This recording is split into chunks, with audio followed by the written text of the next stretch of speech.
L'histoire du communisme, c'est une histoire très simple. C'est le poète officiel de l'Union soviétique qui, en janvier-février 1953, est invité dans l'hôpital psychiatrique de Moscou à écrire l'histoire du communisme pour qu'il puisse la raconter aux malades et que ces malades puissent guérir de leur maladie mentale. Dès que le pays avait besoin de quelque chose, les gens venaient et demandaient à Staline comment faire pour fabriquer ça ou ça. Le problème, c'est que les malades mentaux ne sont pas malades mentaux. Ils sont là parce qu'ils se cachent d'une certaine manière du totalitarisme soviétique. Et c'est parce qu'ils se cachent que le poète officiel va se retrouver confronté à des gens qui sont aussi sains d'esprit que lui et qui vont se moquer de lui, qui vont s'amuser avec lui, tout en essayant de le convertir.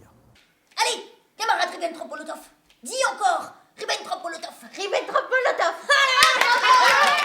Et Yuri Petrovski, qui est ce poète officiel, va se balader dans l'hôpital et va rencontrer l'équipe médicale de l'hôpital central. Ouvrez largement la bouche, dites U.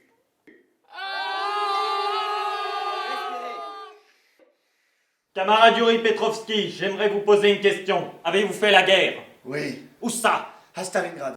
Donc cette nouvelle mise en scène, c'est toujours des clowns, il y a toujours de la musique, il y a toujours du dynamisme, il y a toujours les mêmes personnages, il y a toujours la même caricature du totalitarisme, il y a toujours les mêmes personnages comme Katia Izova qui est toujours aussi dingue de Staline, il y a toujours les clowns qui sont à l'intérieur enfermés dans l'hôpital psychiatrique, mais le rapport à la dramaturgie, comme je l'avais pensé en 2007, est différent.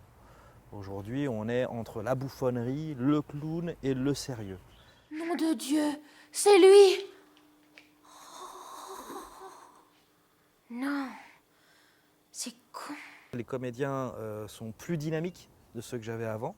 J'ai choisi une équipe avec des comédiens qui n'ont pas froid aux yeux et qui vont aller là où j'ai envie d'aller aujourd'hui. Et puis il y a 2007-2019, il y a quand même 12 ans d'expérience. Il y a entre 2007 et 2019 25 pièces de théâtre que j'ai mis en scène. Donc il y a une expérience qui s'est accumulée. Et je découvre aussi le travail que je fais aujourd'hui avec cette pièce. Alors c'est assez marrant parce que du coup je demande aux comédiens de souffler, d'arrêter, de se calmer. Et il va falloir qu'on arrive à trouver les moments de respiration pour que le public ne se retrouve pas essoufflé au bout de 3 minutes. Et tragiquement, j'ai même dit aux comédiens, on est très content quand Staline arrive, parce que Staline impose le silence. Il